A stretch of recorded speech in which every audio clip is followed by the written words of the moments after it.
Hindi mo kailangan ng mas maraming friends. Kailangan mo ng totoong kakampi. Alam mo yung difference?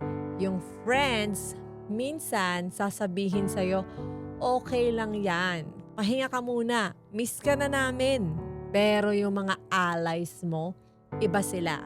Sila yung magsasabi, alam kong pagod ka, pero hindi ka ginawa para sa small life.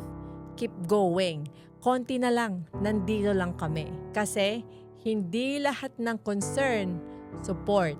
Minsan, distraction na nakadisguise sa love. Especially sa mga tulad natin, mga nagbibuild ng business, mga magulang na may pangarap pa rin, mga taong tahimik pero lumalaban araw-araw. You don't need people who make you comfortable. You need people who remind you of your calling.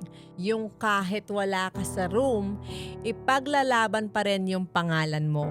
Yung hindi threatened sa growth mo, kundi tinutulak ka palalo pataas. So ask yourself, sino ba talaga ang nasa paligid mo ngayon? Mga taong gusto ka lang manatili kung nasaan ka? O mga taong tutulungan kang marating kung saan ka dapat? Hindi mo kailangan ng maraming kasama. Kailangan mo ng iilang taong siguradong sasama sa'yo pag aangat ka.